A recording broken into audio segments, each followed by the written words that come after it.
landslide oiriba aduga historic oiriba poche karigino haibu khwaidigi yamna narrow margin da thoigiba ama lokhatpa yabadako yam mehna maximum margin da thoiba sima lokhatpa yaba aduna amuktang ningching dabu tarabada ai isagi budi oire 1999 da ai che politics mate ama torami 1999 da praja mayam gi pressure de manipur people's party da ai che mp candidate oina lepi ai yamba chauba union minister oiba aduna mscp gi oina lepi ai marup ko gi nimaicha luang na congress ai gi lepi asida aina ai si kaga dore mayam sin nenaba kanda lising nipan khak watana samna bada ta da chaubana 1,53,000 matam du di yam la ama kon kontrana ka ba matam ni 1,53,000 phang aina 1,45,000 120 chaptana phang da lising nipan khaktang nero margin da ai si le hoya ba mayam punamakna pesa su yaw bonate ai gidi kare na tawsida tawi aduna aina thamjening midi maduna nero margin da yamna khajikta de hengibse mamangda ngam mohindro ki tawningi bida hairo megachundra ki da hairo ate de ki da hairo ka thojokpa du maina leitebal sing ta kun kunthra ni pu hen ba du mang haktane ba aduna maduma record ora ba adagi yamna hen magi matang sidi arkeranjanna akoigi navigation ninchali mamangida adudai han masu khajikta ni yam hen ma masing na te ba adudagi naradagi mamang damu henge badasu khajikta ni sumaina khara tawusana 100 ki sidi kamno re 1,09,000 plus 10,000 hairo 1,10,000 si inarta kari basina magi raibel lagi henba aduga lonana outer ki kari basina more than 82,000 chingnasu aduk mati henna tawbasi kaya legidri leram gadra adumate subject to correction rang jiki hairi basi yamna hele ba hensina aduna ani maksi punchela kanda sumni gi landslide che dum yare landmark su yare loinana yamna historic oi bapot amati oire ba yamna chauna manipur gi mp gi election da right from 1952 dagi hoje pawla pada ai makna landragadi tum record si yang bada lakama energy da or outer gi da lising marpu hele ka hai bisi for the first time oina tawi ai lalam da yai ko ai khoina ningsing jabada aduna amabu ero landslide victory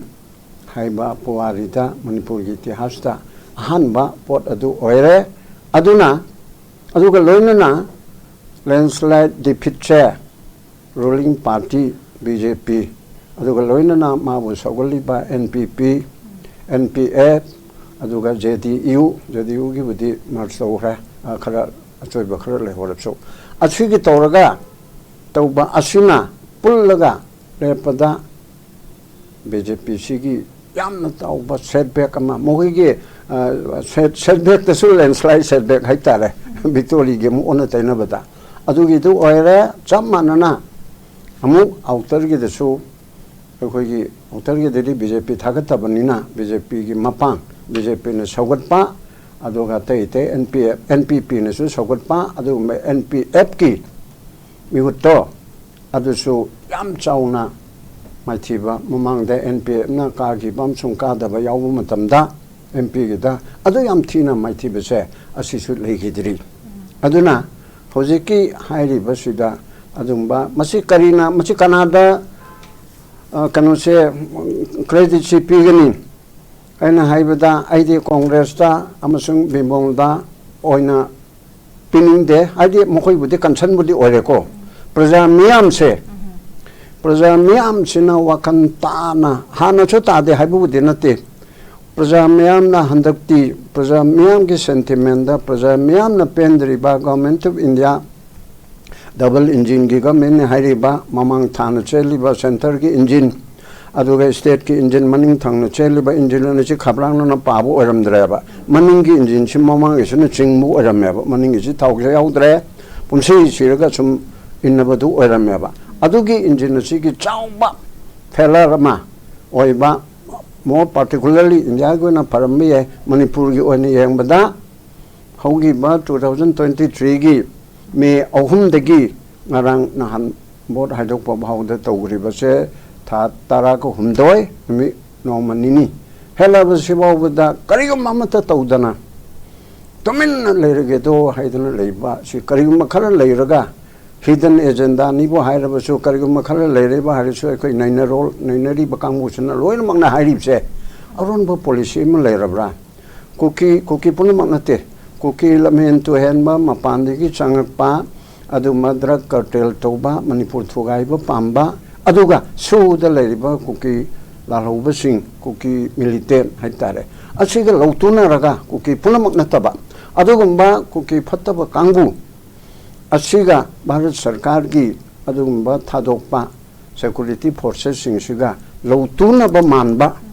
aina lautuna re makti aina sakanu du evidence piba ngamdaba ya it appears to me angonda aigoi status na lonare ni hairubudi yate adugumba banba mong ama oina tauba asina masi praja singna even lai chu haiba khang haidang to one kaichu khangje da ba mara pai bi khungang da leiba wangu da leiba sugunu da leiba moirang da leiba prama namani icham na leijaba do adu ba vote kyan ki tauba sida khoi chi tungda kanano me lepe se khoi khange je haire ba India government gumba India ki security forces na mateng pangbu gumba ama tawraga lana misgai tawraga maitei da attack tawbra aduda maitei na ngakthok jab oina tawba maitei gidi kugide attack tawruba nate maitei aina maitei ne maitei kangkat pa nate khoi gide angonda landarak pado aina yagere yaroida sarkar na kanbida ramnina security forces leri state ki center ki leri haibu mayam sina ngakadu do ngakbida rabanina aina su section 96 Indian penal code ta hairi aibu mina hatpa tarabadi aina isangak thok chana bo na bada mi do sibagi maram ohen ba bo yai hairi ba that means self defense private defense is not a crime private defense is crime ma na te ba tawdi khara aina tamna na halu re de aina ngak thok na bo na bada mi du sibada adu gi du thodok na illegal oide ba adu haidi sarkar na ngakada ba central forces na state forces na ngak ta ai thigadro सरकार के सिपाही आए ले बस में इमाई चा अगर यह लड़ी बाई की खुन लड़ी बा कई रोले कई लड़ी बा मैं मसे आएंगे मतों इन तउदर में मुनि पुराई पंग आए से शायद पे आसाम में पंग आए से न लड़ी बे अब नते अब अदु की तौरुक बा वोट अमनी अदु मायना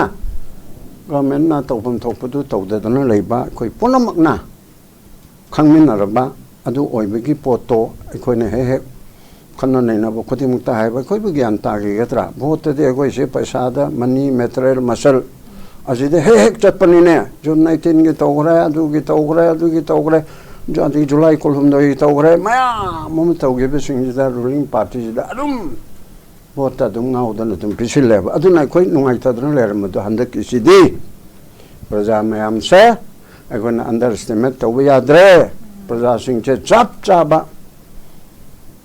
rightful citizen ama oire habisi ai being a senior citizen amoina law abiding citizen amoina ai yajani praja mayamda voter mayamda both hills and plain animukta congratulation piningi loinana akoi gi mihut oiriba congress party na thagatpa animukta su akona congratulation si tongni haiba asi han bigatan lakpa kan so Indian National Congress Center ki dide landslide mak hairu dragasu han Indian National Congress parliamenta Lok Sabha da subject to correction 46 ra around adai do arangani 41 or 46 ai di 50 yogdabana opposition leader ki status yogdabana ba aduna tara thokpi amado aduna adugumba 46 kumba around leramma aduna 99 phangimni adurdi Indian National Congress ki su landslide makte haibi yadraga su yamna chawba development amane ba double oi khal imne ba 46 ani double degi hengal imni whereas BJP gena 303 ra 6 ra oramani chawhum hele ba ma mathantana 303 da 2019 da adugi oibaduna 100 na 240 kayam tare 60 ga 3 tare imne ba aduna ani si yang nabada political party ko ni yang nabada yamna sonna leramaba nifu tarupta pairaga leramma aduna modram mapan chahum ahum 303 pairama aduna 240 da leraba aduna BJP si minority tare hoi even though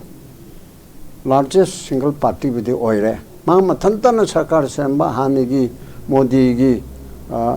khoi modi guarantee natraga modi gi adu modi gi apam punama modi haiba pot adu makti handakti oira roi even though man the prime minister oina khoi gi atop force mayam sigal oina na chamina dana apun ma coalition government tap chab coalition government haitare hanigi su NDA di oy haibu hanigi di BJP na 90% chawraga 10% nu khatang hapadanaba handakti tangkhai ujadrabanaba aduna atop mayam sigi force ta maruina sa haigibdo ankarna be mana haigibdo ago telugu desam gi Chandrababu Naidu gi 16 oirini aduga JDU gi 12 ani chi kunipan leba kunipan siga atop macha amaga kuntra mari mangadang somda India Alliance da yaurage hairabodi tu IT gumma mungsureraga somda sarkar semba yarim si oithoi haninga leiteba maramdi Nitish Kumar aduga koi Chandrababu Naidu da depend tawreba hojik akoina tabada pauchi matang tabada Chandrababu gi yamna bargaining si yam chawri cabinet manga piu speak tato kabachinoko cabinet manga piu adusu home finance acho choba asi piu or defense yauna aduga speaker su piu aduga Andhra Pradesh asigi crore kaya ba 16,000 sisu piu aduga special status piu number 1 state piu haiba mayam thamyeba chammanana tain thoi ka ba jedi yogi Nitish Kumar na so made asomdagi so hauri ibene asomna kan so leramni mana muharimna cabinet ahum piu adusu plum portfolio yamaru iba finance defense railways me yam kan hai asi yauba ahum piu aduga Bihar gi maicho aduguma chaurak percent pam mama piu aduga Bihar se special status category state ohelu haiba demand ani se aduga chamanana macha mari ka ba hung ka bu sai ko ju cabinet ani piu or cabinet amaga state minister ani ga piu adiga adu piu chairman su piu adu se na su piu haiba bargaining se da adu na tragadi akoi di ko khanghini ka haibanu chingma tawba adu pot punamaktu somda BJP su magi karahani aigi wakanda recalcitrant ngaksa hukthekpa macha amadi leibra amisa goi Narendra Modi ga era noina ta haragi abra haibi ga wakallon amadi leiba moina hairi punamak piba yaroi kaina BJP manungda haiba aduga Narendra Modi nataba ama Nitin Gadkari bu Prime Minister rail candidacy ohengadabani na haiba khara pikpa forcera khara chauba forcera achauba RSS ki achauba changkamanati tawi haina tai lanbra chumbra even poster bauba New Delhi gi BJP gi office ta Narendra Modi gi theliba poster bauba lokthukte haidar yam thagan nariko adundi BJP gi manung su da central ki party leader singi manung da su Narendra Modi da samana yadana adagi mabu support torga Nitish na aduga Chandrababu na chamada hekte yare punamak nangna bu tawrde ko yare haibidu mukti natriyaba aduna karigumpan yes hayang si tangni panawasani masai ko president unare mana resignation tokpun thokpani mai tam loirabani na asam parliament mutat pam thokpani hayang si election commission na official gazette oina 543 ki list thor ani adudagi di tangni pan hangchit masem sida moi government se kana na support tawi haiba wasak che ga loina na tawraga president da pirani invite to biro hairani aduga leader se BJP go ena Modi khalle aduga NDA gi ena mukpun madasu Modi khalle and hen so party leader do muk NDA na so kanu tawdorim ni approve tawdorim na adu tawraga mabu sarkar seman law hen party punamaki ma sogoli ba party punamaki kamon president na chalaga president adu de horen pungna chukta tangni pangi nungdang pungni pan haibra ꯐꯣꯡꯅꯔꯛꯄ ꯑꯩꯈꯣꯏꯒꯤ ꯃꯄꯥꯟꯒꯤ ꯆꯦꯅꯦꯜꯁꯤꯡ ꯃꯇꯨꯡ ꯏꯟꯅ ꯑꯁꯤꯗ ꯋꯥꯁꯛꯑꯣ ꯍꯥꯏꯗꯣꯔꯤꯕꯅꯦꯕ ꯑꯗꯣ ꯍꯧꯖꯤꯛ ꯄꯨꯡ 4ꯒ ꯁ꯭ꯋꯥꯏꯗ ꯃꯥꯕꯨ ꯈꯟꯕ ꯈꯣꯠꯄ ꯑꯣꯐꯤꯁ ꯐꯣꯔꯃꯦꯜꯂꯤ ꯕꯤ.ꯖꯦ.ꯄꯤ ꯃꯅꯨꯡ ꯃꯌꯥꯝ ꯑꯃ ꯎꯅꯕ ꯑꯗꯒꯤ ꯍꯌꯦꯡꯒꯤ ꯐꯥꯎꯕꯒꯤ ꯃꯅꯨꯡꯗꯅ NDAꯒꯤ ꯃꯌꯥꯝꯁꯤ ꯎꯅꯕ ꯉꯁꯤꯁꯨ NDAꯒꯤ ꯃꯄꯥꯡ ꯃꯌꯥꯝꯗ ꯎꯅꯕꯒꯤ ꯋꯥꯐꯝꯅꯆꯤꯡꯕꯁꯤ ꯇꯧꯔꯤ ꯑꯗꯣ ꯍꯧꯖꯤꯛꯀꯤ ꯑꯣꯏꯅ ꯑꯩꯒꯤ my own knowledge ꯑꯩꯒꯤ my poor knowledge ꯍꯥꯏꯗꯕ ꯇꯥꯔꯦ ꯑꯁꯤꯗ ꯑꯩꯅ ꯈꯟꯕꯗ ꯅꯔꯦꯟꯗ꯭ꯔ ꯃꯣꯗꯤꯅ ꯒꯣꯚꯔꯟꯃꯦꯟꯠ ꯑꯁꯤ ꯁꯦꯝꯈꯤꯕ ꯇꯥꯔꯕꯁꯨ ꯃꯥꯒꯤ ꯃꯦꯖꯣꯔꯤꯇꯤꯅ ꯃꯥꯒꯤ ꯄꯥꯔꯇꯤ ꯃꯅꯨꯡꯗꯨꯗ ꯐꯅꯌꯥꯝꯅ ꯑꯌꯦꯠꯄ ꯑꯀꯟꯕ ꯑꯗꯨꯗ ꯂꯩꯖꯔꯒꯁꯨ ꯃꯥꯅ ꯁꯦꯝꯈꯤꯕ ꯇꯥꯔꯒꯁꯨ ꯅꯤꯇꯤꯁ ꯀꯨꯃꯥꯔ ꯆꯟꯗ꯭ꯔꯕꯥꯕꯨ ꯅꯥꯏꯗꯨꯁꯦ ꯀꯌꯥꯝ ꯀꯨꯏꯅ ꯊꯦꯝꯕ ꯉꯝꯗꯧꯔꯤꯕꯅꯣ ꯅꯠꯇ꯭ꯔꯒ ꯃꯣꯏꯅ ꯍꯥꯏꯕꯅꯤꯡꯉꯥꯏ ꯇꯧꯕꯁꯦ ꯑꯩꯒꯤ ꯁ꯭ꯄꯦꯁꯦꯜ ꯁ꯭ꯇꯦꯇꯁ ꯑꯣꯏꯍꯜꯂꯨ ꯑꯗꯨꯗ ꯑꯩ ꯀꯔꯣꯔ ꯂꯤꯁꯤꯡ ꯂꯥꯛ ꯑꯁꯨꯛ ꯄꯤꯌꯨ ꯑꯗꯒꯤ ꯑꯩꯒꯤ ꯁꯨꯝ ꯃꯟꯇ꯭ꯔꯤ 3 ꯄꯤꯌꯨ ꯑꯗꯩ ꯁ꯭ꯄꯤꯀꯔ ꯄꯤꯌꯨ ꯑꯗꯒꯤ ꯑꯩꯈꯣꯏꯅ ꯍꯥꯏꯕ ꯁꯤꯁꯤ ꯌꯥꯎ ꯍꯥꯏꯗꯅ ꯄꯨꯕ ꯊꯥꯡꯕ ꯉꯝꯃꯤꯈꯩꯗꯤ ꯐꯩꯀꯣ ꯃꯟꯇ꯭ꯔꯤ ꯈꯔ ꯄꯤꯕ ꯍꯥꯏꯗꯨ ꯄꯤꯊꯣꯛꯈꯤꯕ ꯌꯥꯏꯕ ꯕꯤ.ꯖꯦ.ꯄꯤꯅ ꯁꯦꯀ꯭ꯔꯤꯐꯥꯏꯁ ꯇꯧꯔꯒ ꯑꯩꯈꯣꯏ ꯃꯟꯇ꯭ꯔꯤ 50 ꯂꯩꯒꯗꯕꯗꯣ ꯕꯤ.ꯖꯦ.ꯄꯤꯗꯒꯤ ꯈꯔ ꯇꯣꯛꯑꯁꯤ ꯖꯦ.ꯗꯤ.ꯌꯨꯗ 3 ꯄꯤꯈ꯭ꯔꯁꯤ ꯑꯁꯤꯗ 3 ꯄꯤꯔꯁꯤ ꯍꯥꯏꯕꯗꯨꯗꯤ ꯌꯥꯏꯑꯕ ꯄꯣꯂꯤꯁꯤ ꯄ꯭ꯔꯣꯒ꯭ꯔꯥꯝꯗ ꯄꯩꯁꯥꯗ ꯄꯨꯕ ꯊꯥꯡꯕ ꯉꯝꯗꯕ ꯀꯔꯤꯒꯤꯅꯣ ꯍꯥꯏꯕꯨ ꯍꯟꯗꯛꯀꯤꯁꯤꯗ ꯍꯥꯏꯍꯧꯒꯗꯧꯔꯤꯁꯦ ꯑꯗꯨ ꯄꯤꯗ꯭ꯔꯒꯗꯤ ꯑꯩ ꯁꯞꯄꯣꯔꯠ ꯇꯧꯔꯣꯏꯗ ꯁꯞꯄꯣꯔꯠ ꯇꯧꯗ꯭ꯔꯗꯤ ꯒꯣꯔꯃꯦꯟꯁꯦ ꯑꯃꯨꯛ ꯕꯤ.ꯖꯦ.ꯄꯤ ꯂꯦꯠ ꯒꯣꯔꯃꯦꯟꯠ NDAꯁꯨ ꯑꯣꯏꯔꯣꯏꯗꯧꯔꯤꯕꯅꯦꯕ ꯑꯗꯨꯅ ꯌꯥꯗꯕꯒꯨꯝ ꯁꯨꯝ ꯇꯧ ꯑꯗ ꯌꯥꯔꯨꯔꯒꯁꯨ ꯑꯃꯨꯛꯀ ꯕꯤ.ꯖꯦ.ꯄꯤ ꯃꯅꯨꯡꯗꯁꯨ ꯊꯤꯡꯒꯥꯏꯅꯒꯗꯒꯤ ꯂꯩꯔꯤꯕꯅꯤꯅ ꯑꯗꯨꯒꯤꯁꯨ ꯄ꯭ꯔꯣꯕ꯭ꯂꯦꯝ ꯑꯃ ꯂꯩꯕ ꯑꯗꯨꯒꯨꯝꯕ ꯑꯗꯨ ꯑꯣꯏꯌꯦꯕ ꯑꯗꯨꯒ ꯍꯧꯖꯤꯛ ꯌꯦꯡꯕꯗ ꯑꯦꯖ ꯑꯣꯟ ꯇꯨꯗꯦ ꯑꯣꯔ ꯍꯧꯖꯤꯛ ꯐꯥꯎꯕꯒꯤ ꯃꯅꯨꯡꯗꯗꯤ ꯅꯔꯦꯟꯗ꯭ꯔ ꯃꯣꯗꯤꯅ ꯃꯣꯏꯒꯤ ꯂꯤꯗꯔꯁꯤ ꯑꯣꯏꯔꯒ ꯇꯧꯕꯒꯤꯁꯤꯗꯤ ꯂꯩꯔꯤ ꯑꯗꯨꯒ ꯉꯁꯥꯏꯒꯤ ꯃꯅꯤꯄꯨꯔꯒꯤ ꯑꯗꯨꯗ ꯑꯃꯨꯛ ꯂꯥꯛꯑꯒ ꯍꯟꯗꯛꯀꯤ ꯃꯅꯤꯄꯨꯔꯒꯤ ꯃꯤꯌꯥꯝꯁꯤꯅ ꯇꯧꯔꯤꯕꯁꯤꯗꯤ ꯏꯚꯟ ꯑꯩꯅ ꯈꯟꯕꯗ ꯑꯩꯅ ꯍꯥꯟꯅꯗꯩꯁꯨ ꯄꯥꯖꯕꯅꯤ ꯕꯤ.ꯖꯦ.ꯄꯤꯒꯤ ꯌꯥꯎꯔꯤꯕ ꯃꯅꯨꯡ ꯀꯥꯔꯖꯀꯔꯇꯥ ꯅꯠꯇ꯭ꯔꯒ ꯆꯨꯝꯅꯒꯤ ꯃꯦꯝꯕꯔ ꯃꯌꯥꯝꯁꯤꯒꯤ ꯃꯅꯨꯡꯗꯁꯨ ꯑꯆꯧꯕ ꯁꯔꯨꯛ ꯑꯃꯗꯤ ꯑꯣꯄꯣꯖꯤꯁꯟꯗ ꯕꯤꯃꯣꯜꯗ ꯄꯤꯔꯕ꯭ꯔꯥ ꯍꯥꯏꯅ ꯑꯩꯅ ꯈꯜꯂꯤ ꯁꯨꯝ ꯈꯟꯕꯅꯤꯀꯣ ꯑꯣꯏꯔꯝꯗꯕꯁꯨ ꯌꯥꯏ ꯃꯔꯝꯗꯤ ꯃꯤ 1,7,000,000 ꯌꯥꯝ ꯆꯥꯎꯅ ꯍꯦꯜꯂꯦꯕ ꯆꯨꯝꯅꯒꯤ 10,000 10 ꯍꯦꯟꯕꯗ ꯄ꯭ꯔꯖꯥ ꯃꯌꯥꯝꯁꯦ ꯍꯟꯗꯛꯇꯤ ꯑꯆꯨꯝꯕ ꯇꯧꯔꯦ ꯍꯥꯏꯔꯒ ꯌꯥꯒꯗꯕꯗꯨꯗ ꯌꯥꯝ ꯊꯤꯅ ꯍꯦꯟꯕꯁꯤꯅꯗꯤ ꯔꯨलिꯡ ꯄꯥꯔꯇꯤꯒꯤꯁꯨ ꯄ꯭ꯔꯖꯥ ꯂꯩꯔꯤꯗꯅ ꯔꯨलिꯡ ꯄꯥꯔꯇꯤꯒꯤ ꯁꯞꯄꯣꯔꯠ ꯇꯧꯕ ꯃꯦꯝꯕꯔ ꯃꯌꯥꯝ ꯑꯃ ꯂꯩꯔꯤꯗꯅ ꯑꯗꯣꯝꯗꯒꯤꯁꯨ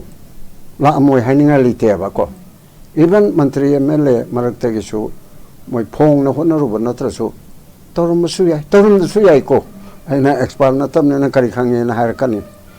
ꯇꯧꯗꯅꯗꯤ ꯁꯨ ꯌꯥꯝꯅꯁꯨ ꯐꯪꯉꯣꯏꯕ ꯑꯗꯨꯅ ꯑꯗꯨꯒꯨꯝꯕ ꯄꯣꯠ ꯑꯗꯨꯅ ꯔꯨꯂꯤꯡ ꯄꯥꯔꯇꯤꯒꯤ ꯔꯨꯂꯤꯡ ꯗꯤꯁꯄꯦꯟꯁꯦꯁꯟꯒꯤ ꯃꯅꯨꯡ ꯃꯄꯥꯟ ꯂꯩꯔꯤꯕ ꯄꯨꯝꯅꯃꯛ ꯉꯁꯥꯏ ꯅꯃꯀꯦꯁꯣꯔꯅ ꯍꯥꯏꯈꯤꯕ ꯈꯨꯠꯂꯥꯏ ꯄꯥꯏꯕ ꯔꯨꯂꯤꯡ ꯄꯥꯔꯇꯤꯗ ꯁꯧꯒꯠꯄ ꯄꯥꯝꯕ ꯂꯩꯔꯤꯕꯁꯤꯡꯒꯤ ꯃꯅꯨꯡꯗ ꯐꯥꯎꯕ ꯃꯁꯤꯅ ꯋꯥꯀꯥꯏ ꯁꯨꯕꯒꯤ ꯋꯥ ꯅꯠꯇꯦ ꯁꯣꯝꯗ ꯁꯞꯄꯣꯔꯠ ꯇꯧꯕ ꯑꯣꯏꯔꯝꯃꯕꯗꯤ ꯅꯠꯇ꯭ꯔꯒ ꯇꯧꯔꯝꯗꯕꯁꯨ ꯌꯥꯏ ꯑꯗꯨꯅ ꯑꯗꯨꯒꯨꯝꯕꯒꯤ ꯄꯣꯠ ꯃꯌꯥꯝ ꯂꯩꯕꯗꯨꯅ ꯊꯝꯄꯤꯡ ꯃꯦꯖꯣꯔꯤꯇꯤ ꯀꯩꯅꯣꯒꯤ ꯅꯝꯕꯔ ꯑꯣꯐ ꯚꯣꯠ ꯄꯣꯜ ꯂꯦꯟꯁ꯭ꯂꯥꯏꯠ ꯂꯦꯟꯃꯥꯔꯛ ꯑꯣꯏꯅ ꯂꯥꯛꯏꯕꯁꯦ ꯑꯗꯨꯒꯤ ꯑꯆꯧꯕ ꯄꯣꯠ ꯑꯃꯅꯦꯕ ꯑꯗꯨ ꯈ꯭ꯋꯥꯏꯗꯒꯤ ꯃꯔꯨ ꯑꯣꯏꯕꯗꯤ ꯍꯟꯖꯤꯜꯂꯦ ꯄ꯭ꯔꯖꯥꯁꯤꯡꯒꯤ ꯚꯥꯞ ꯇꯥꯕ ꯍꯥꯏꯅ ꯍꯥꯏꯕ ꯇꯥꯔꯒꯗꯤ ꯑꯩꯅ ꯌꯥꯝꯅ ꯀꯌꯥꯝ ꯈꯪꯗꯅ ꯚꯥꯞ ꯇꯥꯕ ꯍꯥꯏꯔꯤꯕꯅꯣ ꯍꯥꯏꯔꯛꯄ ꯌꯥꯏ ꯍꯥꯟꯅ ꯂꯩꯔꯝꯕ ꯇ꯭ꯔꯦꯟꯗꯣ ꯏꯁꯨꯒꯤ ꯂꯩꯖꯔꯕꯁꯨ ꯚꯣꯠꯀꯤꯗꯗꯤ ꯏꯁꯨꯒ ꯃꯔꯤ ꯂꯩꯅꯗꯩ ꯃꯥꯏ ꯈꯔ ꯆꯥꯔꯒ ꯊꯛꯑꯒ ꯈꯔ ꯂꯧꯍꯧꯔꯒ ꯂꯣꯏꯔꯦ ꯍꯥꯏꯗꯅ ꯄꯪꯂꯩ ꯂꯩꯔꯝꯕ ꯄꯣꯠ ꯑꯗꯣ ꯍꯟꯗꯛ ꯇꯧꯒꯗ꯭ꯔꯥ ꯍꯥꯏꯕꯁꯤꯗ ꯇꯧꯔꯣꯏ ꯍꯥꯏꯕꯕꯨꯗꯤ ꯈꯔ ꯈꯜꯂꯤꯀꯣ ꯑꯗꯨꯁꯨ ꯇꯝꯕ ꯉꯝꯃꯝꯗꯦꯕ ꯑꯗꯣ ꯍꯧꯖꯤꯛꯇꯤ ꯇꯝꯕ ꯉꯝꯃꯦ ꯍꯥꯏꯕ ꯑꯣ ꯄ꯭ꯔꯖꯥ ꯃꯌꯥꯝꯁꯤ ꯃꯁꯤꯅ ꯔꯦꯀꯣꯔꯠ ꯑꯃ ꯑꯣꯏꯅ ꯍꯟꯗꯛꯀꯤꯗ ꯅꯠꯇꯕ ꯑꯦꯁꯦꯝꯕ꯭ꯂꯤꯗ ꯑꯣꯏꯔꯣ ꯑꯗꯨꯒ ꯑꯇꯩꯒꯤ ꯂꯥꯛꯄꯗ ꯑꯣꯏꯔꯣ ꯃ꯭ꯌꯨꯅꯤꯁꯤꯄꯥꯜꯒꯤꯗ ꯑꯣꯏꯔꯣ ꯅꯠꯇ꯭ꯔꯒ ꯑꯇꯩꯒꯤ ꯄꯟꯆꯥꯌꯠꯀꯤꯗ ꯑꯣꯏꯔꯣ ꯋꯥꯈꯜ ꯈꯟꯕ ꯋꯥꯈꯜꯁꯤ ꯐꯖꯅ ꯁꯤꯖꯤꯟꯅꯕ ꯑꯗꯨꯒꯨꯝꯕ ꯄꯣꯠ ꯑꯃ ꯑꯗꯨꯒꯨꯝꯕꯒꯤ ꯃꯑꯣꯡ ꯃꯔꯤꯜ ꯑꯗꯨꯒꯨꯝꯕꯒꯤ ꯏꯖꯝ ꯆꯨꯝꯅ ꯇꯧꯕꯒꯤ ꯏꯖꯝ ꯑꯗꯨꯒꯨꯝꯕꯒꯤ ꯊꯥꯖꯕ ꯃꯥꯌꯣꯟ ꯑꯃꯗ ꯑꯩꯈꯣꯏꯁꯤ ꯂꯩꯃꯤꯟꯅꯔꯦ ꯑꯗꯨꯅ ꯑꯩꯈꯣꯏ ꯍꯧꯖꯤꯛꯀꯤ ꯑꯣꯏꯔꯤꯕ ꯃꯅꯤꯄꯨꯔꯒꯤ ꯏꯁꯨ ꯑꯁꯤꯗ ꯚꯥꯔꯠ ꯁꯔꯀꯥꯔꯒꯤ ꯑꯣꯏꯕ ꯇꯧꯐꯝ ꯊꯣꯛꯄ ꯕꯤ.ꯖꯦ.ꯄꯤꯅ ꯄꯥꯏꯒꯦꯔꯥ ꯅꯠꯇ꯭ꯔꯒ INDIAꯅ ꯄꯥꯏꯒꯦꯔꯥ ꯇꯧꯖꯔꯁꯅꯨ ꯑꯩꯈꯣꯏꯒꯤ ꯑꯣꯏꯅ ꯀꯔꯤꯒꯨꯝꯕ ꯕꯤ.ꯖꯦ.ꯄꯤꯅ ꯂꯨꯆꯤꯡꯕ NDAꯅ ꯄꯥꯏꯔꯒꯗꯤ ꯑꯣꯄꯣꯖꯤꯁꯟ ꯑꯣꯏꯔꯨꯗꯧꯔꯤꯕꯅꯤ ꯑꯣꯄꯣꯖꯤꯁꯟ ꯑꯣꯏꯕꯁꯤꯃ ꯐꯥꯎꯅ ꯑꯩꯒꯤ ꯄꯔꯁꯣꯅꯦꯜ ꯃꯣꯠꯇꯗꯤ ꯍꯦꯟꯅ ꯑꯩ ꯃꯃꯥꯡꯗꯁꯨ ꯅꯩꯅꯕ ꯑꯃꯗ ꯍꯥꯏꯈꯤꯕꯅꯤ ꯑꯩꯈꯣꯏ ꯁꯦꯟꯇꯔꯅ ꯄꯥꯏꯔꯤꯕ ꯄꯥꯔꯇꯤꯗꯨ ꯅꯠꯇꯕ ꯑꯃꯅ opposition gum mamna karaga se mamangida congress na pai matamda CPI ne MP oidana ko ngam mendro adugi mamangda union territory oiringada koi oja marang them mega chanda moja dum mega chanda na kari taugi ari ngam mendro na kari tauwi adu tawi adu hangdo khumbang amme ngamde adu da adu launi gi khongni gi sinungaidana aduga ruling party wana chatpa kandadi even mantri wa bauda kaim tong ge da mantri wa wang sungang ngang ba ya de bro no kan be no sang sa hari do adu da manipuri tar ta chu min manga da ngang ge na arkaran ngang ma ya na madi in favor of that Narendra Modi ngang do rimni sum sum lai ban na masi to bibum to ye haidna haibe adu ba ngang ngan no ngang handre na loro na haibe de gi aduna adugum magi po da do tawrakta banina opposition na hojikti akhoi punamakna thajaba mana bimol se manipur pumdagi mana lari haibe hele manipur pumdagi mana ngangbe hele argument haire haibe natti politics tawriba mayam se hojik phawda tawriba mayam si gi manung da di mimang thokpada yaba logical argument tawba ngamba ngangning bada do ngangba ngamba maunde hana ngangba ngamba mi yam leini ko but political circle sidadi sige arena sidadi magu mama changaga tawba haibse machi yamna phaba pot amaneba maram maduna aduga chammanana outer gisu haidi tumligi lol haibu ngakta namu yadi lol di arkaran janju he de basanta cho he adu dege maheso ibungo do so he namkeso so he ai cho he lol haibu duna te ba ngapam matam chana mite mero khangna ngangba ngamba argument ki point pukat ba haiba raise tawba haiba adu gi wane ba lari haiba khaktagi na te ba ko aduna adugo punamag ado hoji aikhoi gi adugo masi mamang da irei lerakta baduna maram oidana masida bimolna aduga altharna mo chindana aikhoi punamag ki la kunthagi mo chingtam animak che kadori bise si yamna aikhoi gi chingthaningai oiba pot ama oi aduga mokhoi animak lesu na ngaptani aikhoi gi dagi yengoragadi aduna moina moigi prajana moiba thajariba pamiba moida asa toribase chap chana magnamdrabsu chamanunda 70% 80% di moina pangthoka ngam chumi marang bimolna haigibido aisu minina aranba toba ya aisu ngakpi ya badu ngakpi yu aina ngakpi ya tabai iran torabadi ngakpi ganu adu phujadra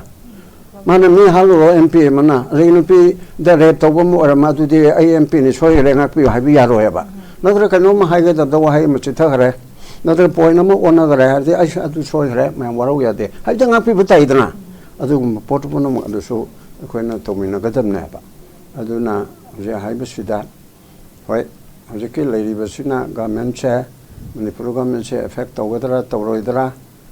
koi lady ba mai ani na so hodo kador che hojiki issue che manipur ge che kuki ga maitai ga tawna banate kuki lamen to hen bakara bharat ki sarkar ge sipaina mateng pangaga changsil iba kuki punamaka maitai punamaka tawna ba malhaliba nati nataba ase solution ama purakna ba jati punamak amato oina aikoi mam ja hojikta aikoi nam sagat pam change be ma kuki orde ta halaga damne maitai orde hakadam haibedo madu ben tawradam ni ko adu thingadam ni kuki punamak yadi kuki oro mite oro naga oro pangal oro manipur ga pom ke saktam mu thugai gini hairaba crime tawraba act of terrorism tawraba akoi manipur apun baki enemy ni haina logadam aduna tabada mai kang punamak kai na haibedo adu yaro akoi jati kunthra manga se mite na big brother amoina itli isai now kulleraga amatoina yes aran mata udo khathok tare mapandagi changpado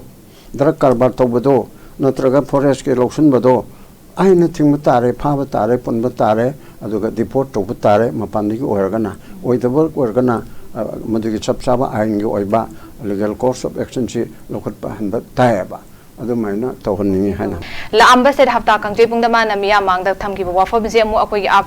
ꯖꯨꯟꯒꯤ ꯀꯩꯅꯣꯁꯦ 4ꯁꯦ ꯏꯂꯦꯛꯁꯟꯒꯤ ꯍꯥꯏꯗꯣꯛꯄꯁꯦ ꯂꯣꯏꯔ ꯃꯇꯨꯡꯗꯗꯤ ꯑꯍꯥꯟꯕ ꯄ꯭ꯔꯥꯏꯑꯣꯔꯤꯇꯤꯁꯤꯗ ꯑꯩꯈꯣꯏꯒꯤ ꯃꯅꯤꯄꯨꯔꯗ violence ꯊꯣꯛꯏꯕꯁꯦ ꯂꯦꯞꯍꯟꯕ ꯁꯥꯟꯇꯤ ꯄꯨꯔꯛꯄꯁꯤꯗ focus ꯇꯧꯒꯅꯤ ꯍꯥꯏꯕꯒꯤ ꯋꯥꯐꯝꯗꯨ ꯊꯝꯕꯤꯔꯕꯅꯤ ꯍꯥꯟꯅ ꯍꯧꯖꯤꯛ ꯇꯪꯗꯨ ꯂꯩꯇꯥꯕ ꯐꯤꯕꯝꯗꯣ ꯍꯟꯖꯤꯜꯂꯛꯅꯕꯁꯤꯗ ꯍꯣꯠꯅꯒꯅꯤ ꯍꯥꯏꯕꯒꯤ ꯐꯤꯕꯝꯗꯣ ꯊꯅꯝꯕꯅꯦ ꯂꯥꯛꯆꯅꯤꯡꯕꯁꯦ ꯑꯣꯖꯥ ꯑꯩꯈꯣꯏꯒꯤ ꯆꯍꯤ ꯑꯃ ꯍꯦꯟꯅ ꯏꯔꯥꯡ ꯊꯣꯛꯍꯜꯂꯒ ꯊꯝꯃꯕꯅꯤ ꯑꯩꯈꯣꯏꯒꯤ ꯕꯣꯠꯀꯤ ꯃꯃꯥꯡ ꯍꯥꯏꯕ ꯇꯥꯔꯦ ꯃꯦ 3ꯗ ꯍꯧꯔꯛꯈꯤꯕꯁꯤꯁꯨ ꯀꯨꯏꯗꯤ ꯌꯥꯝꯅ ꯀꯨꯏꯔꯕꯅꯤ ꯒꯦꯞꯁꯦ ꯃꯌꯥꯝ ꯂꯩꯔꯤꯕꯅꯤ ꯑꯗꯨꯕꯨ ꯏꯂꯦꯛꯁꯟꯒꯤ ꯁꯤꯅꯁꯨ ꯂꯩꯕꯅ ꯃꯔꯝꯁꯨ ꯃꯥꯅ ꯄꯤꯕꯅꯤ ꯑꯗꯨ ꯗ꯭ꯌꯨ ꯇꯨ ꯏꯂꯦꯛꯁꯟꯒꯤ ꯔꯤꯖꯟꯁꯤꯁꯨ ꯄꯤꯕꯅꯤ ꯑꯗꯨꯅ ꯑꯥꯐꯇꯔ ꯏꯂꯦꯛꯁꯟ ꯔꯤꯖꯜꯠꯁꯦ ꯑꯥꯎꯠ ꯇꯧꯔ ꯃꯇꯨꯡꯗ ꯖꯨꯟ 4ꯒꯤ ꯑꯩꯈꯣꯏꯒꯤ ꯃꯇꯨꯡꯗꯒꯤꯗꯤ ꯄ꯭ꯔꯥꯏꯑꯣꯔꯤꯇꯤꯁꯤꯗ ꯄꯤꯊꯀꯥꯟꯗ ꯕꯥꯏꯑꯣꯂꯦꯟꯁ ꯊꯣꯛꯏꯕꯁꯦ ꯂꯦꯞꯍꯟꯅꯕ ꯋꯥꯔꯤ ꯁꯥꯟꯅꯒꯅꯤ ꯍꯥꯏꯕꯅꯆꯤꯡꯕ ꯋꯥꯐꯝ ꯂꯩꯔꯦ ꯑꯗꯨꯒ ꯃꯍꯥꯛ ꯃꯁꯥꯃꯛꯅꯁꯨ ꯑꯩꯈꯣꯏꯒꯤ ꯑꯦꯛꯁꯇꯔꯅꯦꯜ ꯑꯦꯒ꯭ꯔꯦꯁꯟꯁꯤ ꯌꯥꯎꯏ ꯍꯥꯏꯕꯒꯤ ꯋꯥꯐꯝꯁꯦ ꯊꯝꯈ꯭ꯔ ꯃꯇꯨꯡꯗ ꯑꯃꯨꯛ ꯂꯥꯛꯏꯕ ꯑꯩꯈꯣꯏꯒꯤ ꯃꯥꯌꯣꯟꯁꯦ ꯍꯥꯏꯕ ꯇꯥꯔꯦ ꯀꯥꯡꯂꯨꯞ ꯑꯅꯤꯒꯤ ꯃꯔꯛꯇ ꯑꯩꯈꯣꯏꯒꯤ ꯌꯥꯅꯗꯕ ꯅꯨꯡꯉꯥꯏꯅꯗꯕ ꯂꯩꯕꯁꯤꯒꯤ ꯃꯇꯥꯡꯗ ꯃꯁꯤ ꯋꯥꯔꯤ ꯁꯥꯟꯅꯍꯜꯂꯀꯥꯟꯗ ꯌꯥꯁꯤꯟꯅꯕꯗ ꯄꯨꯔꯛꯅꯕ ꯑꯩꯈꯣꯏꯒꯤ ꯄꯣꯠꯁꯦ ꯁꯤꯒꯤ ꯃꯇꯥꯡꯗꯁꯨ ꯑꯃꯨꯛ ꯊꯝꯃꯛꯄꯅꯤ ꯂꯥꯛꯆꯅꯤꯡꯕꯁꯦ ꯑꯣꯖꯥ ꯑꯩꯈꯣꯏꯒꯤ ꯍꯧꯖꯤꯛ ꯏꯔꯥꯡꯁꯦ ꯃꯇꯝ ꯁꯥꯡꯅ ꯀꯨꯏꯅ ꯊꯣꯛꯂꯛꯑꯦ ꯃꯁꯤ ꯌꯥꯁꯤꯟꯅꯕ ꯄꯨꯔꯛꯄ ꯃꯇꯝꯗ ꯑꯩꯈꯣꯏꯒꯤ ꯑꯃꯅ ꯑꯃꯗ ꯊꯥꯖꯅꯗꯕꯒꯤ ꯄꯣꯠꯁꯤꯁꯨ ꯇ꯭ꯔꯁ ꯗꯤꯐꯤꯖꯤꯠꯀꯤ ꯀꯩꯅꯣꯁꯤꯁꯨ ꯌꯥꯝꯅ ꯂꯦꯚꯦꯜꯁꯦ ꯌꯥꯝꯅ ꯑꯦꯛꯁꯇ꯭रीम ꯑꯣꯏꯅ ꯑꯩꯈꯣꯏ ꯀꯨꯏꯔꯛꯑꯕꯅ ꯁꯤꯕꯨ ꯁꯥꯒꯠꯂꯒ ꯄꯣꯠꯁꯦ ꯂꯩꯔꯕꯅꯤ ꯃꯁꯤ ꯍꯟꯖꯤꯟꯅꯕ ꯍꯣꯠꯅꯕ ꯃꯇꯝꯗ ꯑꯩꯈꯣꯏ ꯍꯣꯝ ꯃꯤꯅꯤꯁꯇꯔꯅ ꯊꯝꯕꯤꯕ ꯋꯥꯐꯝꯁꯤ ꯃꯁꯤ ꯀꯌꯥꯝ ꯀꯨꯏꯅ ꯑꯩꯈꯣꯏ ꯆꯪꯉꯒ ꯇꯧꯗꯣꯔꯤꯕꯅꯣ ꯀꯃꯥꯏꯅ ꯄꯨꯔꯛꯄꯗ ꯑꯣꯏꯊꯣꯛꯀꯗꯧꯔꯤꯕ꯭ꯔꯥ ꯍꯥꯏꯔꯤꯕ ꯄꯣꯠꯁꯤꯕꯨ ꯑꯣꯏꯊꯣꯛꯄꯁꯨ ꯑꯣꯏꯁꯅꯨ ꯃꯁꯤ ꯀꯔꯝꯕ ꯃꯑꯣꯡꯗ ꯂꯥꯛꯍꯜꯂꯀꯥꯟꯗ ꯀꯩꯅꯣ ꯇꯧꯔꯛꯀꯅꯤꯅ ꯊꯝꯃꯤ ꯀꯃꯥꯏꯅ ꯊꯝꯕꯤꯅꯤꯡꯉꯤ ꯁ꯭ꯋꯥꯏ ꯑꯥꯏꯗꯤꯌꯥꯁꯦ ꯑꯣꯖꯥ ꯐꯕꯨ ꯒꯚꯔꯟꯃꯦꯟꯠ ꯑꯣꯐ ꯏꯟꯗꯤꯌꯥꯅ ꯇꯧꯒꯦ ꯍꯥꯏꯔꯗꯤ ꯑꯗꯨꯝ ꯉꯝꯕꯅꯤ ꯃꯁꯤ ꯀꯅꯥꯒꯨꯝꯕ ꯑꯃꯠꯇꯅ ꯒꯚꯔꯟꯃꯦꯟꯠ ꯑꯣꯐ ꯏꯟꯗꯤꯌꯥꯅ ꯇꯧꯕ ꯉꯝꯃꯔꯣꯏꯗ ꯍꯥꯏꯕ ꯄꯣꯠ ꯑꯗꯨ ꯇꯧꯗ꯭ꯔꯒꯗꯤ ꯉꯝꯗ꯭ꯔꯦꯀꯣ ꯒꯚꯔꯟꯃꯦꯟꯠ ꯑꯣꯐ ꯃꯅꯤꯄꯨꯔꯅꯗꯤ ꯉꯝꯗ꯭ꯔꯦ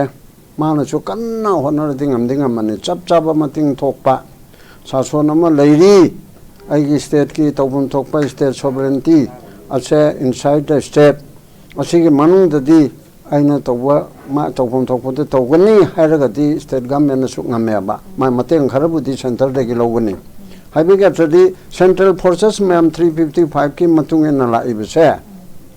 ꯀꯨꯝꯍꯩ ꯌꯦꯡꯅꯕ ꯅ꯭ꯌꯨꯇ꯭ꯔꯦꯜ ꯑꯣꯏꯅ ꯂꯥꯛꯄ ꯅꯠꯇꯦꯕ ꯀꯔꯤꯒꯨꯝꯕ ꯀꯥꯟꯗ ꯑꯩꯈꯣꯏꯅ ꯈꯕꯔꯗ ꯊꯦꯡꯅꯩ ꯑꯩꯈꯣꯏ ꯑꯁꯥꯝ ꯔꯥꯏꯐꯜꯗꯤ ꯅ꯭ꯌꯨꯇ꯭ꯔꯦꯜ ꯑꯣꯏꯅ ꯂꯩꯕꯅꯤ ꯑꯗꯨꯅ ꯑꯗꯨꯒꯨꯝꯕꯗꯨꯗ ꯑꯗꯨꯗ ꯌꯥꯎꯕ ꯂꯩꯇꯦ ꯑꯗꯨꯗ ꯌꯥꯎꯕ ꯂꯩꯇꯦ ꯑꯗꯨ ꯁꯦꯡꯗꯣꯛꯏꯕꯅꯦ ꯍꯥꯏꯔꯤꯁꯦ ꯑꯁꯤꯁꯨ ꯂꯥꯜꯂꯦꯕ ꯃꯣꯏ ꯅ꯭ꯌꯨꯇ꯭ꯔꯦꯜ ꯑꯣꯏꯌꯣ ꯍꯥꯏꯗꯅ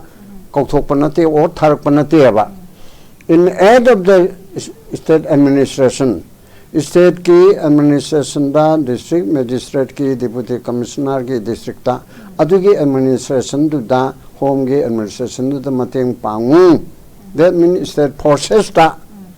noina mateng pangu state forces na yowangam da ba difficult terrain leiba ching marakta natraga RAF pumayam experience leiraba communal rayutana karmaina control tawani karma measure lokhatkani kaiba yamna khangaba central forces mayam sina state forces ta administration gi mateng pangboina asida panga yausilu haibneba aduda yaudre na kanamgi matang change mai bel singna haire ha adugi matang change moide akhoi mayokta leire leite sini chingba harise aduna moiche neutral oyoina tharakpa nateba asigum chi state government chi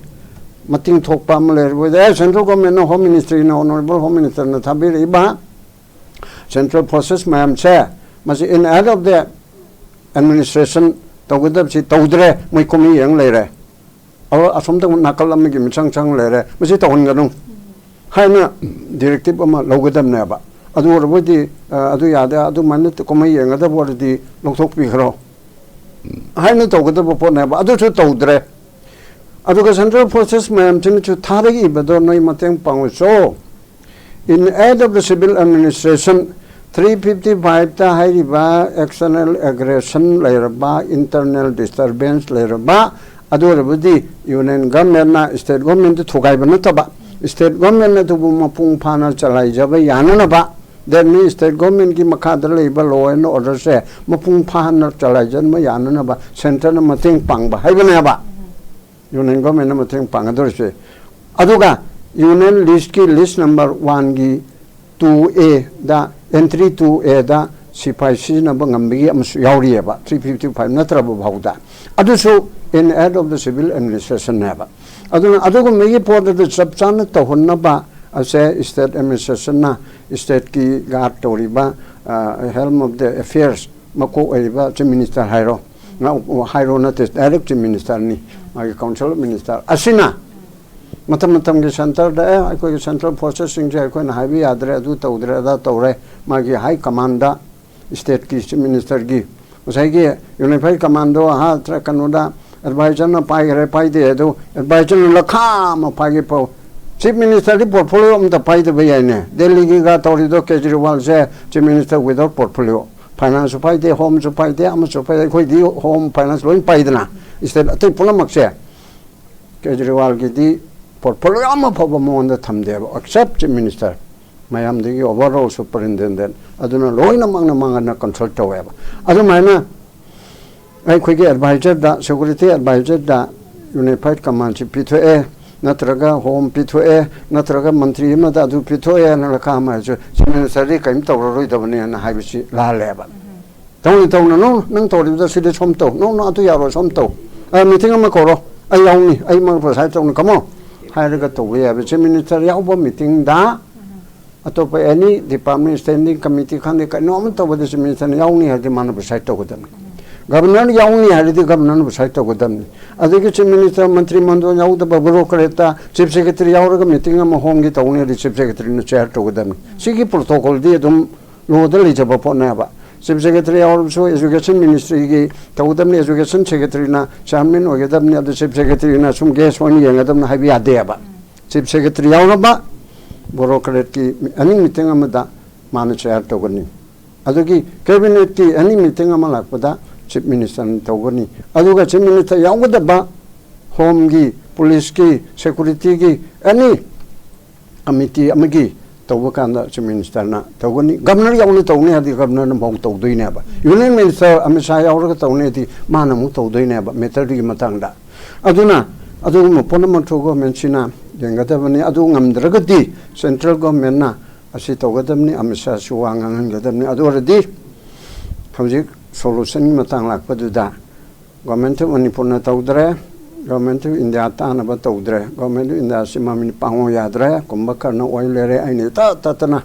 phagi chumana oi be sumana riban uncle oidana narendra modi si lerabani kumbakar na hodok pada hanuman gumba ma nampu de sangbani na adugumma ma puthok darkar lere hanuman do government pairiba party manungda bjp manungda tawoido moin oiba ngamdrabani na Praja mayam sina political party na hujikari ba MP ani sina luchinga Congress party na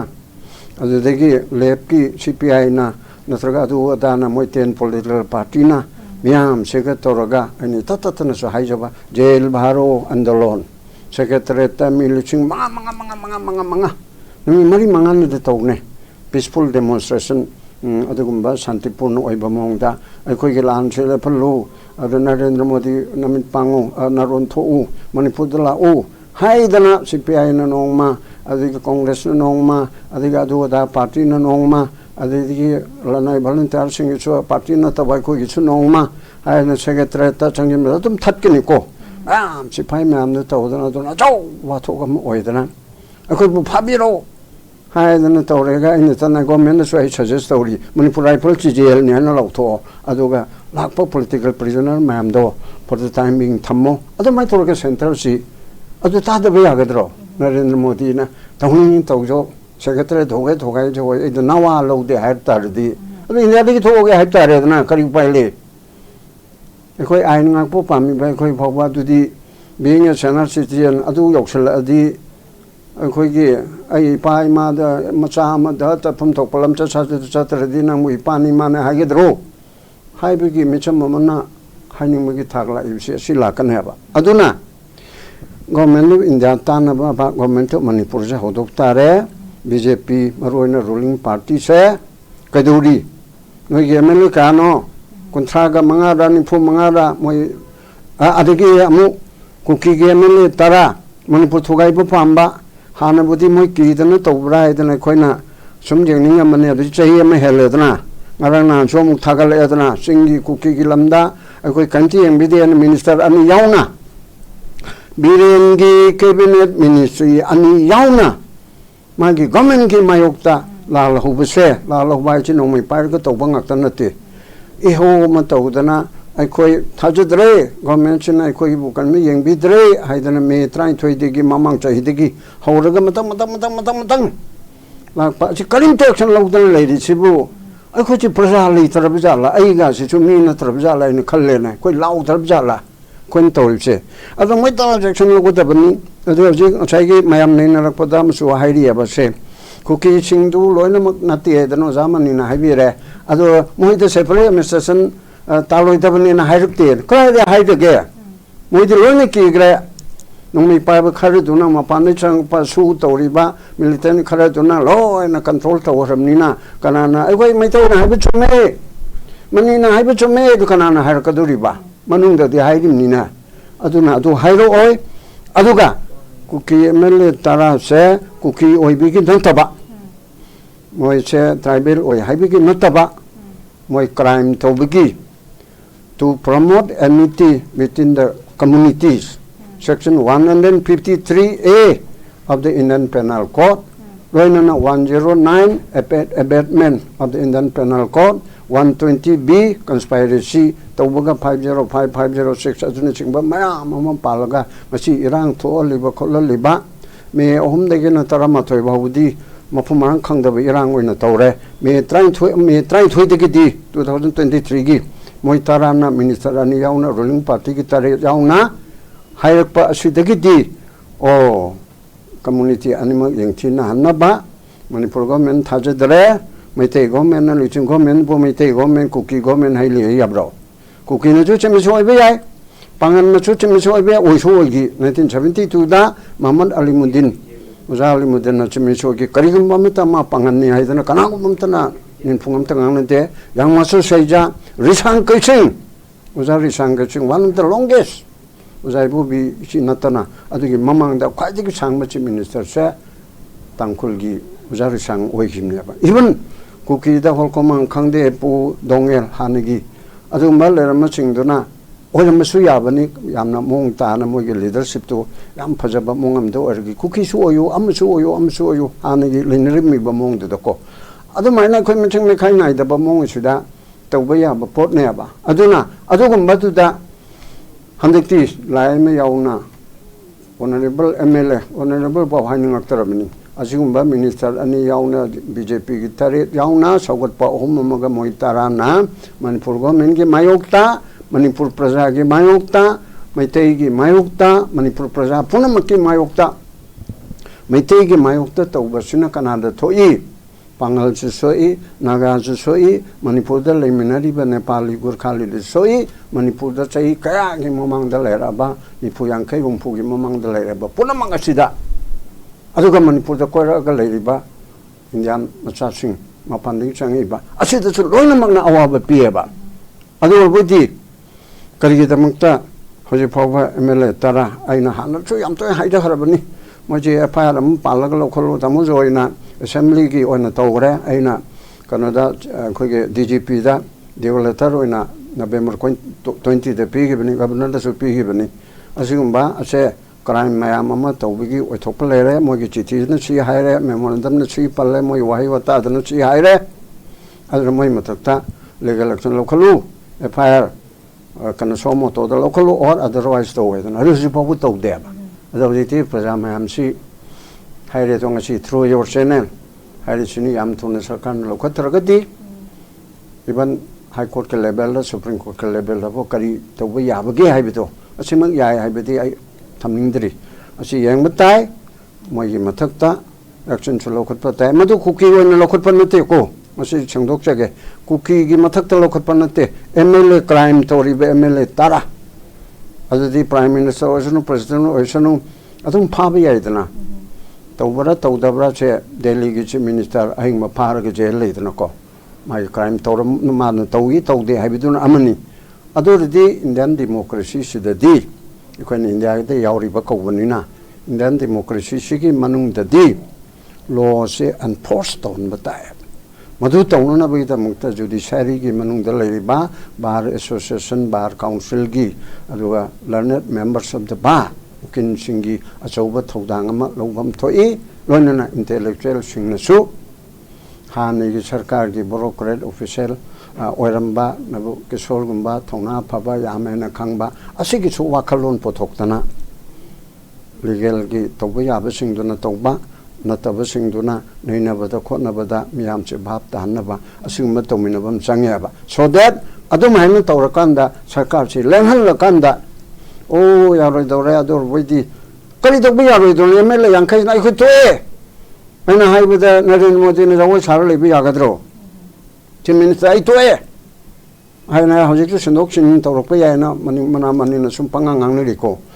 ꯑꯗꯨ ꯁꯤꯒꯨꯝꯕꯁꯤꯗ ꯅꯣꯏꯅ ꯁꯤ ꯇꯧꯗ꯭ꯔꯕꯣꯏꯗꯤ ꯃꯔꯝ ꯆꯥꯕ ground ꯑꯃꯗ ꯊꯣꯛꯎꯅꯦ ꯍꯧꯖꯤꯛꯁꯨ ꯃꯔꯝ ꯆꯥꯗꯅ ꯑꯩꯕꯨ ꯂꯧꯊꯣꯔꯛꯀꯗꯧꯔꯦꯅ ꯊꯣꯛꯄꯗꯨꯗꯤ ꯆꯨꯝꯗꯦ ꯑꯗꯨ ꯅꯠꯇꯕ ꯁꯤꯒꯤ ꯊꯥꯁꯤꯒꯤ ꯃꯅꯨꯡꯗ ꯖꯨꯟ ꯊꯥꯁꯤꯒꯤ ꯃꯅꯨꯡꯗ ꯃꯦꯇꯔꯁꯤ ꯂꯣꯏꯁꯤꯟꯗ꯭ꯔꯗꯤ ꯑꯩ ꯆꯤꯐ ꯃꯤꯅꯤꯁꯇꯔꯗꯒꯤ ꯇꯣꯛꯀꯅꯤ ꯅꯠꯇ꯭ꯔꯒ ꯑꯩ ꯕꯤ.ꯖꯦ.ꯄꯤꯗꯒꯤ ꯇꯣꯛꯀꯅꯤ ꯅꯠꯇ꯭ꯔꯒ ꯑꯩ ꯑꯦꯝ ꯑꯦꯜ ꯑꯦꯗꯒꯤ ꯇꯣꯛꯀꯅꯤ ꯍꯥꯏꯕ ꯄꯣꯠ ꯑꯁꯦ ꯑꯜꯇꯤꯃꯦꯇꯝ ꯑꯃ ꯇꯣꯛꯍꯟꯅꯤꯡꯕꯒꯤ ꯋꯥ ꯅꯠꯇꯦꯀꯣ ꯇꯣꯛꯍꯜꯂꯒ ꯄ꯭ꯔꯁꯤꯗꯦꯟ ꯔꯨꯜ ꯇꯧꯔꯒ ꯄꯨꯡꯆꯥꯏ ꯆꯥꯏꯁꯦ ꯍꯥꯏꯕ ꯅꯠꯇꯦ ꯄ꯭ꯔꯁꯤꯗꯦꯟ ꯔꯨꯜꯗꯨꯁꯨ ꯐꯠꯇꯦ ꯍꯥꯏꯕꯤꯒꯤ ꯋꯥ ꯅꯠꯇꯦ ꯐꯩ ꯍꯥꯏꯕꯒꯤ ꯋꯥ ꯅꯠꯇꯦ ꯇꯥꯅꯅꯕ ꯈꯔ some sort of ꯑꯩꯈꯣꯏꯒꯤ ꯗꯦꯃꯣꯀ꯭ꯔꯦꯇꯤꯛ ꯊ꯭ꯔꯤꯇꯟ ꯍꯥꯏꯕ ꯇꯥꯔꯦ ꯑꯩꯒꯤ ꯂꯦꯡꯒ꯭ꯋꯦꯖ ꯌꯦꯁ ꯂꯦꯡꯍꯟꯅꯕꯗꯣ ꯏꯟꯕꯗꯨ ꯆꯠꯇ꯭ꯔꯦꯗꯅ ꯑꯗꯨꯗꯤ ꯀꯔꯤ ꯀꯔꯤꯅꯣ ꯈꯔ ꯊꯥꯔꯒ ꯙꯞꯀꯥ ꯈꯔꯁꯨ ꯇꯧꯔꯦꯔꯒ ꯇꯧꯗ ꯇꯣꯛꯊꯣꯛ ꯇꯥꯔꯦꯗꯅ ꯄ꯭ꯔꯖꯥ ꯃꯤꯌꯥꯝꯅ ꯑꯃꯨꯛ ꯍꯟꯅ ꯂꯣꯏꯅꯃꯛ ꯑꯃꯨꯛ ꯊꯥꯒꯠꯂꯛꯀꯅꯦꯕ ꯑꯗꯨꯃꯥꯏꯅ ꯇꯧꯗꯅ ꯒꯣꯔꯃꯦꯟꯁꯤ ꯂꯦꯡꯍꯟꯁꯤ ꯁ꯭ꯇꯦꯠ ꯒꯣꯔꯃꯦꯟ ꯑꯗꯨꯒ ꯁꯦꯟꯇ꯭ꯔꯦꯜ ꯒꯣꯔꯃꯦꯟꯁꯦ ꯂꯦꯡꯍꯟꯁꯤ ꯍꯥꯏꯕ ꯁꯖꯦꯁꯟꯁꯦ ꯇꯧꯔꯒ ꯄꯣꯂꯤꯇꯤꯀꯦꯜ ꯁꯣꯂꯨꯁꯟꯗꯨꯗꯤ ꯑꯗꯨꯝ ꯂꯥꯛꯄꯅꯤ ꯑꯗꯨꯒ ꯍꯧꯖꯤꯛꯀꯤ ꯅꯣꯡꯃꯩ ꯀꯥꯞꯄ ꯂꯦꯞꯍꯟꯒꯦ ꯍꯥꯏꯕꯁꯤꯗꯤ ꯄ꯭ꯔꯖꯥ ꯃꯁꯦꯟ ꯅꯪ ꯀꯥꯞꯄꯛꯀꯅꯨꯍꯦ ꯍꯥꯏꯔꯒ ꯌꯥꯔꯣꯏꯌꯦ ꯑꯩ ꯀꯥꯞꯄꯛꯀꯅꯤ ꯍꯥꯏꯔꯒ ꯌꯥꯔꯣꯏꯕ ꯒꯣꯔꯃꯦꯟꯠ ꯏꯟꯗꯤꯌꯥꯅ ꯇꯧꯕ ꯌꯥꯔꯣꯏ ꯑꯩ ꯂꯥꯛꯑꯅꯤ ꯍꯥꯏꯗꯅ ꯅꯔꯦꯟꯗ꯭ꯔ ꯃꯣꯗꯤꯅ ꯆꯩ ꯊꯥꯡꯒꯠꯂꯛꯄꯗ ꯑꯃꯤꯠ ꯁꯥꯍꯅ ꯆꯩ ꯊꯥꯡꯒꯠꯂꯛꯄꯗ ꯑꯗꯨꯝ ꯇꯣꯛꯀꯗꯣꯏꯅꯦꯕ ꯑꯗꯨ ꯇꯧ ꯍꯥꯏꯕꯅꯤꯗ ꯑꯗꯨ ꯇꯧꯅꯕ ꯄꯣꯂꯤꯇꯤꯀꯦꯜ ꯄꯥꯔꯇꯤ ꯄꯨꯝꯅꯃꯛꯁꯦ ꯍꯧꯒꯠꯂꯨ ꯁꯤꯚꯤꯜ ꯁꯣꯁꯥꯏꯇꯤ ꯃꯌꯥꯝꯗꯤ ꯑꯗꯨꯝ ꯃꯥ ꯊꯣꯛꯄ ꯂꯩꯈ꯭ꯔꯦ ꯁꯤꯚꯤꯜ ꯁꯣꯁꯥꯏꯇꯤꯁꯨ ꯍꯧꯒꯠꯂꯣꯕ ꯑꯗꯨꯒ ꯄꯨꯟꯅ ꯑꯝꯇ ꯆꯪꯁꯤꯟꯁꯤ ꯍꯥꯏꯅ ꯊꯝꯅꯤꯡꯉꯤ